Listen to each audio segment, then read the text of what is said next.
Springerville is right in the middle of an area known as the Round Valley, and it has a rich and varied history. Casa Malpayi was one of the earlier settlements and was started in the late 13th century due to the reliable source of water that the Little Colorado River supplied and the protection that the site offered against the weather and enemies. Over the years, this became a fairly large settlement that was the center of trade for the whole area. The pueblo was known for its ceremonial rites that took place during the solstices and equinoxes. Take a guided tour of this magnificent relic, and it will transport you back in time. Long before the Mayflower had ever landed on the East Coast, Springerville was being explored by Coronado. He led an expedition through the area in 1540, and the 123-mile section of US 191 between Clifton and Springerville has been named the Coronado Trail because it follows his general route. It's a fantastic scenic drive that you can experience for yourself.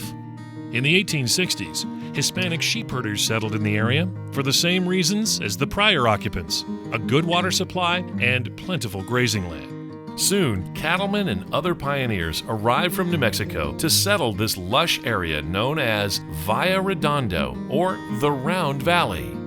The area was first known as Milligan Settlement, named after William Milligan and several other contractors who sought a good place to grow crops to supply the nearby Fort Apache. It received the name of Springerville in 1876 after Henry Springer started a trading post there. In the early days, Springerville was known as one of the roughest towns in the West. Ike Clanton lived just outside of town, and Billy the Kid and other outlaws were quite familiar with the area, thanks to the help of lawmen like Commodore Perry and others, along with the strong will of the settlers. A peaceful and prosperous town finally emerged. One of the earliest settlers was the Becker family. Julius Becker started a store around the same time as Henry Springer, and he also started one of the first Ford dealerships in the West. The Becker brothers were also instrumental in completing the section of Highway US 60 that runs from Globe to Springerville. US 60 was the first transcontinental highway running from Virginia to California, and it runs right through the middle of Springerville. Springerville is also home to one of 12 identical monuments that are dedicated to the women who carried the hopes and dreams of civilization with them as they journeyed westward with their families into harsh and unknown land. These monuments are called the Madonna of the Trail, and they are placed at 12 points across the country, marking the routes of the original pioneer trails. Springerville has one of them right on Main Street. If you're a history buff, this is the place to be. You can start at the Rene Cushman Museum in the center of town, located in the Heritage Center, which has a great collection of old photos and European artifacts, as well as an outstanding collection of European art that dates back to Napoleon. The Becker Museum is also located in the same Heritage Center. Then, take some time to wander through the other rooms where you can discover the legends and the history of the Old West.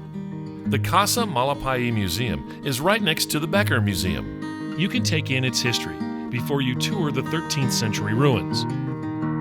Then, take the short ride to the actual ruins and see one of the most outstanding ancient dwellings in the state, which became the focus of national and international attention. The ruins feature an astronomical calendar, a great kiva, ancient stairways, and rock art from the Mogollon culture. The Heritage Center even includes an artist gallery featuring local artists. Just a short distance from the museum, there is our historical park, which contains actual buildings representing the early pioneers. Or perhaps you would like to walk down the street of El Rio and see one of the oldest movie theaters in the West. You can even spend the day with the Flying Jewels of the Mountain at the Hummingbird Festival at Sipe Wildlife Area. There are fishing contests, barbecue cooking contests, even the Round Valley Roundup. Or catch the Arizona ATV Outlaw Trail Jamboree at the end of the summer, which gives ATV riders from all over the country and even the world an opportunity to ride the beautiful trails of the White Mountains and enjoy a large dose of our local Wild West history. As the summer winds down, it's a good time to visit the Springerville area, and fall provides brilliant displays. Almost any road you take is exploding in color, and hiking in the cool mountain air is invigorating. At the end of the day, you can relax with a great meal from one of the many restaurants in town. We have American, Mexican, Chinese, pizza, and for a more Western experience, you can get a cowboy meal at Avery's or take a seat at the bar at the XA Saloon. It might just be the same one that John Wayne used. You can even visit the White Mountain Dinosaur Exploration Center in the center of town. 4 new species of dinosaurs were found in the Springerville area just a few years ago. Recently, they found remains of potentially 15 additional species. If you'd like to explore the area where the dinosaur fossils were found, you can even arrange for a day tour. Another interesting thing about Springerville is that it's surrounded by a gigantic volcano field, one of the largest in the world. The Springerville field contains 405 vents and covers about 1,100 square miles. That's larger than the state of Rhode Island. The whole area between Springerville and Show Low is mostly made up of lava flows, and every hill and knoll is an individual volcano, with the older ones being timbered and the younger ones barely covered with grass, creating an intriguing and haunting landscape. There are 2 ways to get to Springerville from Show Low: US 60 and AZ 260. If you take US 60, you're driving along the southern rim of the Colorado Plateau region. Unlike along AZ 260, where forests and meadows conceal volcanic flows, this route exposes a broad rolling sea of lava flows, with numerous cinder cones on each side of the highway. But the views are beyond compare either way. Keep an eye out for herds of deer and antelope. If you take Highway 180-191 out of Springerville, you'll get a beautiful drive on your way to the Escadilla Mountains. Watch for the turnoff to the Sipe Wilderness area, as you will want to stop there.